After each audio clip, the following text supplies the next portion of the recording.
Hi viewers, PK channel, Pothaminasi community channel su mi tabiri bukhai kini mukpo nasiso adong imanuk ka besor manga nataram nuksage amadi ko khronjeri loina na channel sina paring naina sandok tuna la iba jumalo lamjingi ngasi kungamapan suba tangka khudol tamjage ngasi ki kunmapan suba tangka ta puduna laksari ba topic asina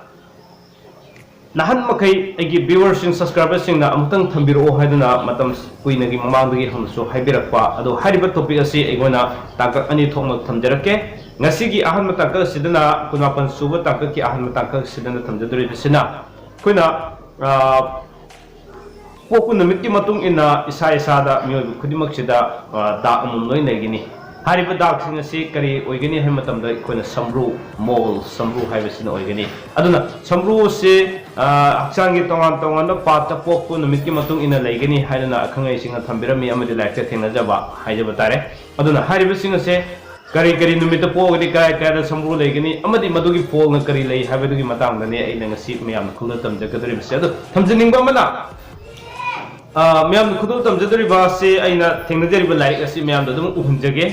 अदु ma'am न थाजबीबा थाजबीदबदी it's up to you हाइजगे अदु अना थेंगजबसी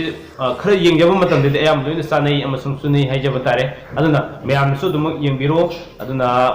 करी निमित पोकु तारदे कराय समब्रु लै इसा इसागे पोकु निमिकी मदुंगिना हारेइबा समब्रु से कराय कराय लै हाइदु लैब्रा हाइदु सु येंबिरगा मदुगी फॉल सिंग असिना चानरिबा चानदब्रा हाइदु अदुम येंबिनबगी दमकता खुदोल तमजगे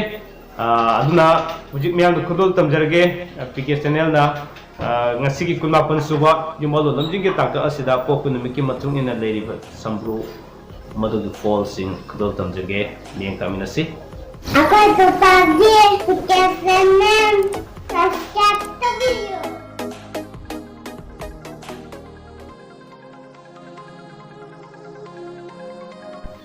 ahan bada nomaijing numit pokpa miyoi singi thamjage numit asida pokpa midi khagi haksang da sambru laigali miyai salakpada nuwaiba fangi mina disalde masil tumba yotna thangna makong mari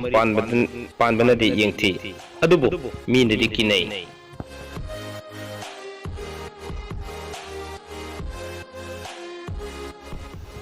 matangda ningthokaba numit paikasage numit asida pokpa midi khaurida sambru legali nganglei nei maru mora hai saba thakpa wate mahi masing hai pham nai mabuk lomde khonjel lingjen fai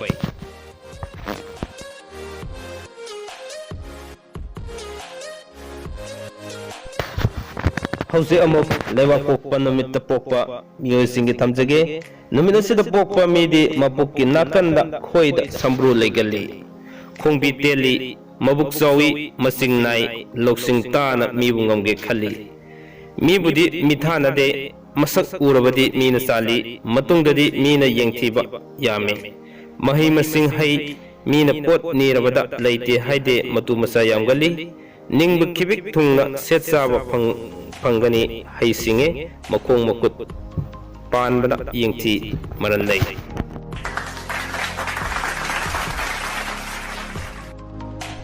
hojek yumjake numit asida pokpa midi fina khumbada udaba jaga amadi uba jaga khongge sarukta sambrut lei samugi sagaini loksing singe wa ngangwada mibu angam tali ina khunba mibu thojal hai mabuk fai miyengdi khangyeng na yengi sada landa thobagi angam athungna sali mipai bi yame mina wa thaijinbadi yame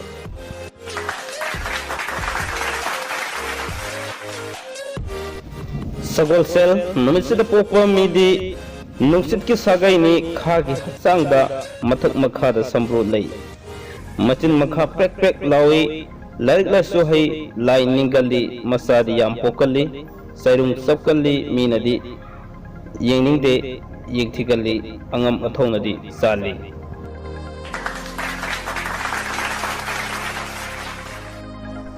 irai numit pokpa migi organa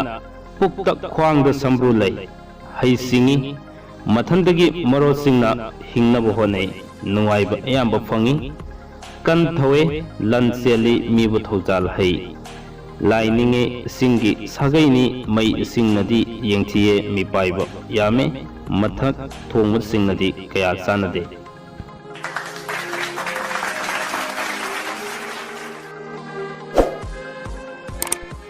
अरोबिदा थांगचु नुमित थमजगे नुमित असिदा पोकपा मीदी खुतुमदा पांबोमदा ओइदा पुक्ता खुबीदा संब्रु लेगली